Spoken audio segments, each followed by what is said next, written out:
Greetings, Earthlings.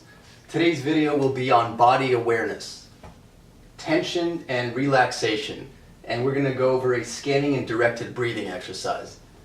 Now, first thing I want to do, and first of all, I might be reading a few notes off the computer, so just pardon me if I'm looking a bit away for some of the time. I hate doing these things, but a medical disclaimer, I'm not a medical doctor or medical professional, so do anything I say in the video at your own risk and consult your doctor, yada yada yada, all that stuff. Alright, so, but seriously do that though. Okay, so, and I'm going to mention this, but this will be about all day, every day. So this is not like something I want you guys to try once for this video and then never do this again. If you really want this to have a profound impact, this is something you've got to be doing consistently. Alright, not like during the whole day, like every minute of the day, but several times throughout the day. Alright, so for almost all the future videos, we need to make sure that you're fully in tune and aware and sensitive to how your body feels. Now that may seem like an obvious point, so this video will help you on that journey. In this video, the goal is to become sensitive to how you feel in every part of your body, muscles, organs, brain, eyes. We're going to run through the whole body bit by bit, or most of the body bit by bit, just like a yoga exercise. And also, you know, I want to point out that the method I'll mention may not be the only way to do this. So there's other ways. For example, there's also tensing and relaxing, so that's going to be another way instead of doing this exercise. So but I'll leave that up to you guys to explore, or if you want to ask me the question, that's cool too. So yeah, so you can tense and relax instead of immediately relaxing, so that's another option. And there's various techniques, so that the point is that the hardest part is to become aware of the problem first. Then the solution is within reach. Now, if you have serious muscular tightness or scar tissue or injury issues that you're aware of or that are very obvious to you, those might require a lot of mobility work, exercises, long-term nutrition, massage, etc. We're not talking about those in this video. We'll address those in later videos to the best of, I'll just give you guys some tips that have worked well for me. We're talking about the more subtle level of tightness of dealing with a lack of awareness that you can fix immediately. So once you're aware of the problem and you want to know what do I do once I'm aware of it, and whatever I said, if that's still not working, that's going to be for a future video. So although I'll try to throw out a few helpful hints along the way, but just know that even if you've already identified a problem you weren't aware of, that's already a huge victory for us. So in the next video, we'll get into a more serious and chronic level of body awareness issues, which of course also relates to tension and relaxation, and that's going to be posture. Posture is really huge, but I could have actually even started with a posture video. I'm just choosing to start with tension and relaxation, just so you guys start developing the habit of paying attention to how your body feels everywhere, not just like, oh, like this overall, I feel good today or I feel bad today. Alright, so I bet the majority of you are tense right now. So step one is to become aware of the problem. We won't try to solve your problems here, but, well, maybe if we can, but we're going to try to become aware of them. I'll offer one simple, but what I think is very effective exercise to eliminate minor tensions that you may have not even been aware of previously. And like I said, that's going to be called scanning. I'm just making these terms up. Maybe they go by other things, or maybe I partially invented things, who knows. So scanning and directed breathing. So we're also going to be building up to our future deep breathing videos, and any tensions throughout the body, particularly those that you're not aware of, will limit the effectiveness of deep breathing and also just simply rob you of your oxygen capacity. So if you just want to skip ahead to like a future video and you're not going in order and you're missing out on some of these pieces, you might find what I say in the future isn't as effective, and then you're like, Ilya, how come it's not working as well as you said? And I may reply, well, did you first, try these first prerequisites. All right. So, okay, let's get started. If you're sitting in a chair, that's fine, but this is even more effective if you're lying down flat with your hands by your side on your back, on a hard surface on the ground. So just regular, a mat or a carpet is fine. It doesn't have to be a hard wooden floor. It could be on the ground. It could be on the grass, on the sand. It could be in your living room, bedroom. It could be on your bed or mattress.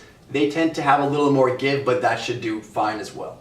So if you're not there, maybe pause the video for a second or move your computer over or smartphone, whatever, and try to get into a comfortable position. If you prefer to stay seated, that's fine too. So I want you guys to close your eyes and breathe calmly just for a few breaths. So just, if you're kind of like breathing quickly, make sure you've calmed yourself down. You feel nice and relaxed. So breathe calmly and normally. And now I slowly want you to scan your body from head to toe and back again if you want. However you really want to do it. You can even go from toe to head. Try going from head to toe and see if you detect any tightness.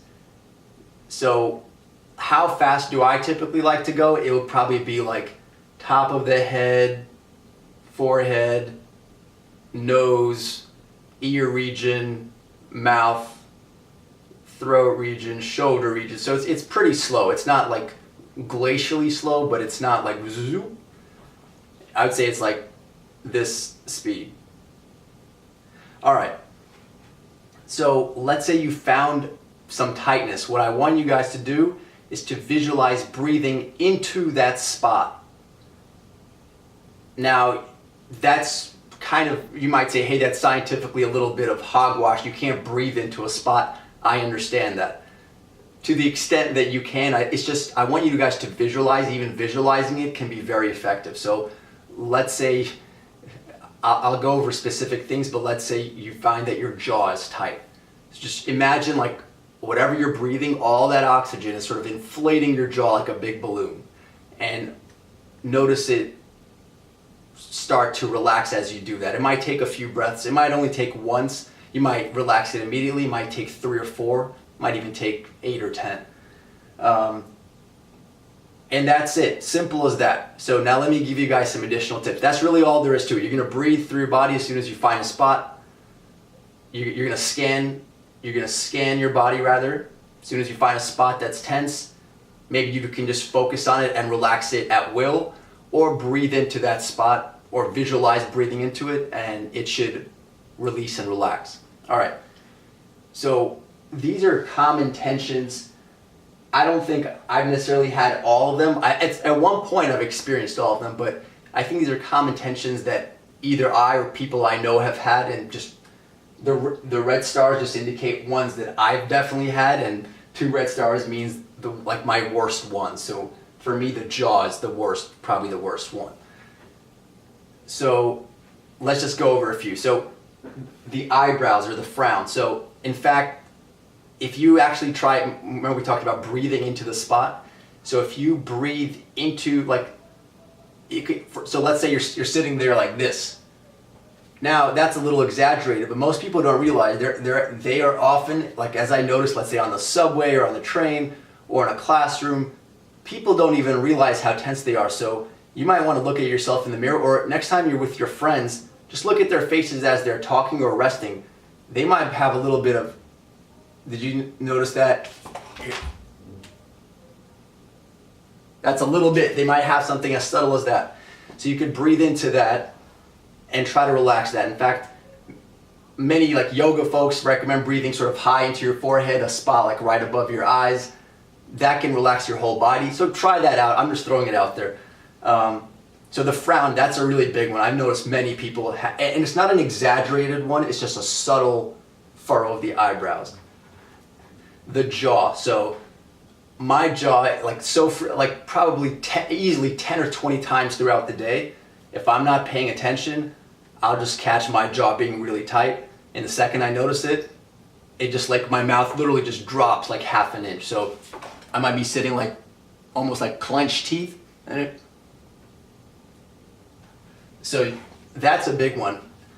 And the thing is, your jaw is like it's one of the most powerful muscles in your body. And so if you have tension there, that's really taking up a lot of your energy and resources, and probably preventing you from breathing well as well. So for a lot of people, especially if you're a singer or doing anything athletic, the tongue can actually be a big one, because the tongue is also super powerful. So I'm not gonna do the definitive tongue relaxation video here. They're just like maybe 3 things I can throw out real quick. So there's the lion pose. I know it looks weird, but just make your face as wide as possible and stick your tongue out. If you want to do the thing with your body as well to make everything wide, that's fine. You can do narrow. And then you could, so that's just the lion pose. You could stretch your tongue by moving it inside of your mouth, outside of your mouth. So you can, inside of your mouth would be, and outside would be, so like something like that. Do a few rounds of that. If you've done it a few times, you should feel your tongue almost like spruce up and be like, almost like you're ready for exercise. It feels nice and limber. If you've done any tongue twisters, those are great too. After a few of those, it feels like your tongue is ready for action. So if you're doing these right, you should feel like your diction improves, and it's like everything is right, everything's alert.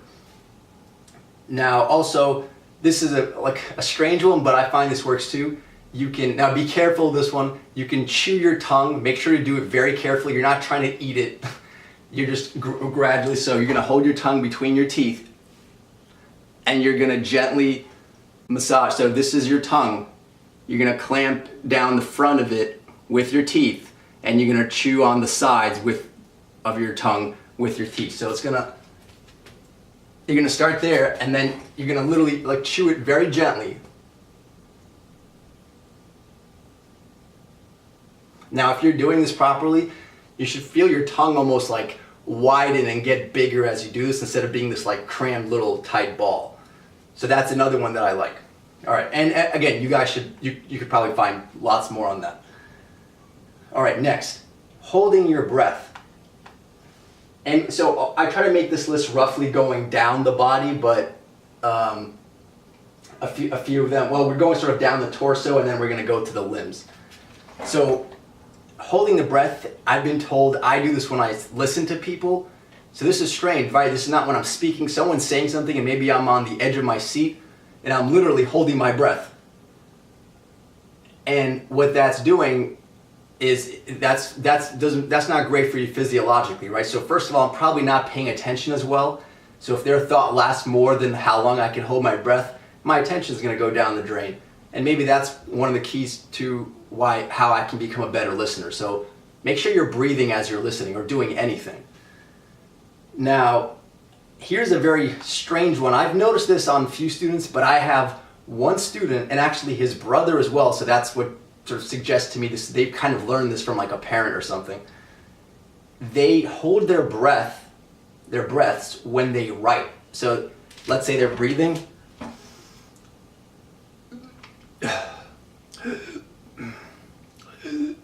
So like whenever they write a thought, it's like they're literally trying to say it, and there's just like this.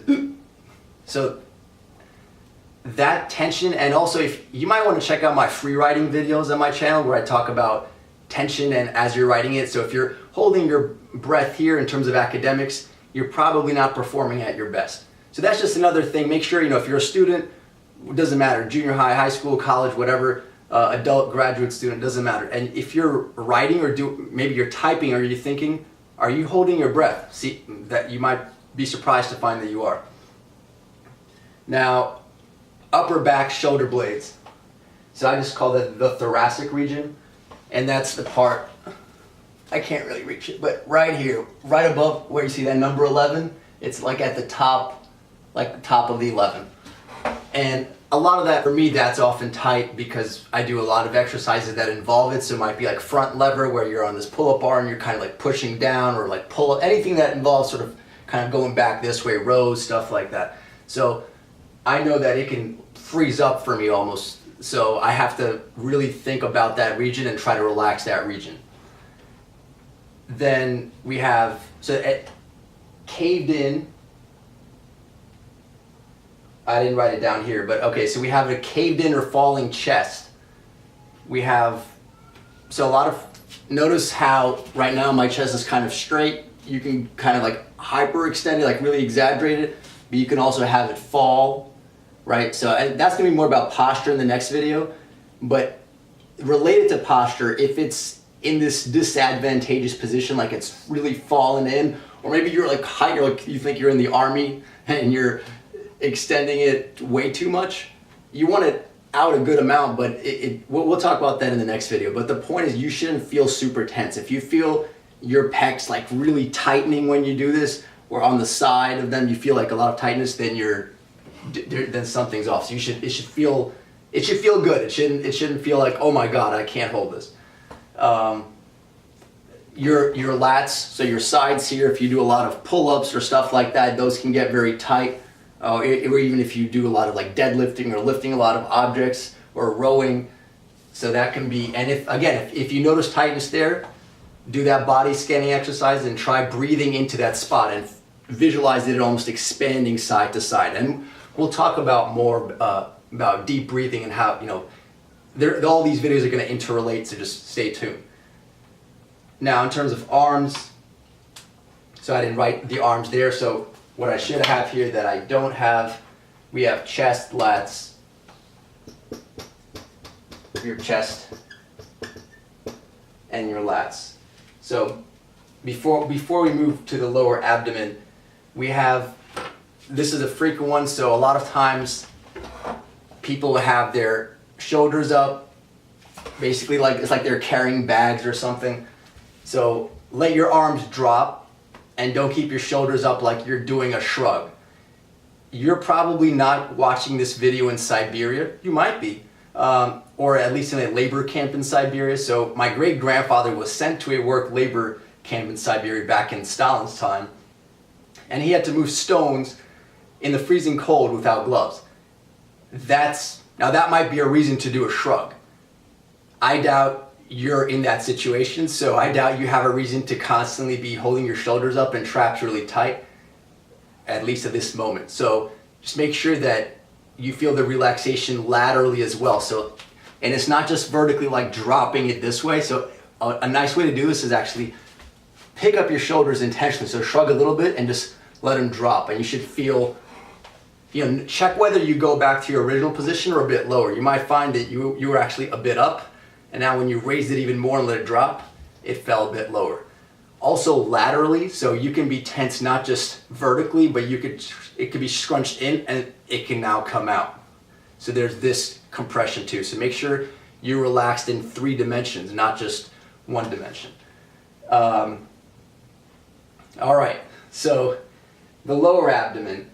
This might be unique. Everybody has, I just want to emphasize, these are just some things that I thought of, plus a few that I've noticed on friends, but everybody has their own spots. So for you it might be like behind the ear. So don't worry if you have your own like little weird spots or muscles that are tight for you. So for me, the lower abdomen, so like if this is my belly button and that's my pelvic region, it's sort of like just like an inch, like somewhere here. It's like at the lowest, where like the lowest abs are. Sometimes I'll have that clenched for some reason, like tight. And when I notice it and I relax it, I almost get this euphoric feeling of like blood rushing everywhere. And I don't know, but for me that's a huge one. So that might not be an issue for you. You might have some other spots. And by the way, the ears tightening is actually a real thing. So if you're, a lot of people can move their ears. I can't really do that too well, but maybe you're one of those people that learn how to do that or knows how to do it. Okay. Now this is a less glamorous one, and I know there's folks of all ages watching my videos, so I'm going to try to not use too many inappropriate words, although I don't believe in that stuff anyway. But so constipation, I just put that as a cue. So if you're clenching muscles between your butt cheeks, basically, that could be a big one. So the sphincter muscle, a lot of people, and pelvic muscles, that whole thing right under, underneath your torso, you know what I'm talking about. Maybe just little comedic relief, but maybe that's why some people walk around being cranky and jerks all day. They're literally uptight. So, you know, and what does that have to do with also, if you're holding your breath, there's a good, like that, all this interrelates with your breathing. So I'll be doing a deep breathing video, but you might notice, like if you're really nervous and you tense up everywhere. So just, I've known, especially people, some of my friends that have issues with going to the bathroom, or I'll just leave it at there. Just see if you're tight, you know, are you clenching your butt and where you go to the bathroom. So that could be a big one for people as well. I know it's not super, you might be like embarrassed or ashamed to talk about that stuff, but it works. All right. Now, in terms of arms, right, we didn't even talk about hand, so I can mention the hand, fist, fingers, forearm. A lot of you folks, just like me, unfortunately, we use a lot of the mouse a lot, and we type a lot, and that's a lot of repetitive stuff maybe possibly at a weird angle. Also, maybe if you play an instrument, like maybe you're a violin player or a pianist or a guitarist, you might start getting some like weird cramping in your arms from doing the same motions in these weird positions. So, but probably for most folks, it's just holding the mouse and typing. And it's not just that you're doing that, the problem is you keep doing the same motion, so it's very repetitive. If you varied it up, you probably wouldn't get those issues.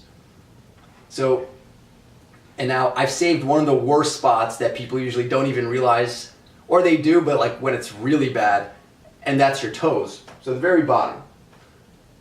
So walking in sneakers or heels is not great for your feet. You're basically, it's like torture, right? So you're putting something over your feet where your fingers can't move, and you just walk, and they're just rigid, almost rigid all day.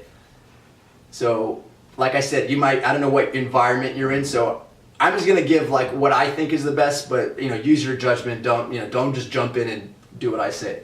Do your own research. So for me, I used to be big on sneakers. I'm not huge on sneakers. I mean, you know, for the ladies, if you're wearing high heels, that's gonna, as you know, destroy it. Your feet are gonna hurt.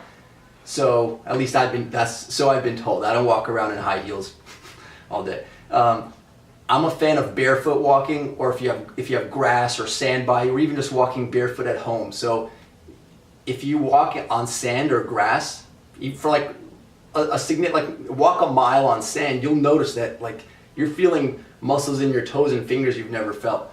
And in terms of like daily wear, I used to make fun of this, but 5-finger shoes, the ones where you have individual slots for each of your toes. So I'm a big believer in those right now. So for daily wear, but quick warning, if you are gonna go and look into them and get them, just make sure, I might do a separate video on this later, but make sure that you don't do too much too fast. So if you're not used to wearing them, you can't just go and run 5 miles on day one. Make sure to ease into them. So if you're very active, use them a little bit, and after a few weeks build up to using them more and more, because your muscles, your ligaments, all your stuff in your feet, they're not used to that change all of a sudden. So you're asking for an injury if you just jump in and do a lot too fast. All right. So also, I'm not going to go into detail about solutions to a lot of these things. So for example, there's pressure points and exercises that can really help. Like for example, like for hand stuff, there's like the rice bucket where you put your hands in a bucket of rice and do all sorts of movement. That can be very therapeutic. Or stretches, mobility work. And I might talk about this more in future videos. There's a pressure point between your thumb and index finger right here. If you squeeze this spot right here, it can hurt like hell. But over time, it won't hurt as much on either hand. Also, kind of like the equivalent on your toes. So here's a big one. So I'll just demonstrate. I'm mentioning these really briefly, so just so they're on your radar. I mean, especially if you're doing a lot of walking or standing, you might want to try what I'm going to show you right now. And just make sure you do with medium pressure and use your judgment. So what you want is, the whole foot is really great, but especially the inside inner arch, and I'll show you in a second. And medium pressure on a firm round object like a ball or a chair edge, or a round metal like machine at the gym. Just make sure it's like nice and smooth, and you're not going to cut yourself or hurt yourself. So here's just, let me just move the camera real quick. So hopefully you guys can see this chair. So this is how I kind of like rig it on the spot. So I have this little chair, and notice it has this cross beam right over here. And so I'll take the spot of my foot right over here. So that's, if this is like the direct bottom, it'll be right here on the center. Really you want to do the whole foot, but especially this area. And you just take it. So instead of standing straight, I'm going to angle it a little bit in this way. So angle it in and put about, I don't like to put a lot of weight, maybe like a third of your weight or like a quarter of your weight. And just kind of like go back and forth and massage it. You can go different parts. It feels like your toes. There's also these like special shoes you can buy that have these like reflexology, these things sticking up. So hopefully that gives you guys an idea. Now, by the way, this is not the ideal. That's a really small beam. It's probably better if it's around like this thickness, because then it grooves with your foot a lot better. So, all right. So now let me just let's go back so you can actually see the board. All right, here we go. Hopefully you guys can see that. All right, so I want to end on two very important points. These are two very important points. So we've been talking about scanning your body and noticing tension.